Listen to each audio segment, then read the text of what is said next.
మా పిల్లలైతే ice cream అనగానే చూడండి ఎంత హడావిడిగా ఎంత ఎంజాయ్ చేస్తున్నారో. ఈరోజు అయితే వాళ్ళని ఐస్ క్రీమ్కి అయితే తీసుకెళ్ళాలనుకుంటున్నాను. చాలా రోజుల నుంచి అడుగుతున్నారు ఐస్ క్రీమ్ కొనియమని. బాయ్. ఎక్కడికి పోతున్నారు? యాడికి పోతున్నారా? ఆడికి ఎందుకు? ఐస్కా? సరే బాయ్.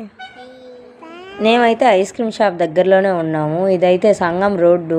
ఎంత బాగుంటుందంటే చాలా బాగుంటుంది. చుట్టూ అటు సైడ్ ఇటు సైడ్ కొండలు, మధ్యలో బైపాస్ రోడ్డు. చాలా అందంగా ఉంటుంది. ఎటు చూసినా కొండలు బాగా కనబడుతుంది. బాగా విశాలంగా ఉంటుంది. నేను తీసుకోవాలన్న ఐస్ క్రీమ్ షాప్కి అయితే వచ్చేసాం. ఇక్కడ ఐస్ క్రీమ్ కొనేది. ఏడైతే కోన్ ఐస్ క్రీమ్ అడిగితే లేదు, అడుగునే ఆడో ఉన్నాయి, ఏ తీసుకోండి అని అన్నారు. సర్లే అని ఐస్ క్రీమ్ అడుగుతూ తీసేసుకున్నాం. ఇస్తాను. చూసారా ఇద్దరు ఎలా కొట్టుకుంటున్నారో? లాస్ట్కి చిన్న వాళ్ళే గెలుస్తారు. చిన్నపిల్లలు రౌడీలు అంటారు కదా, అది నిజం. ఎంత బుద్ధిమంతురాల్లాగా తింటున్నారో చూరు. వాళ్ళ కాడ అడిగి పెట్టించుకోవడంలో ఆ సంతోషమే వేరు కదా.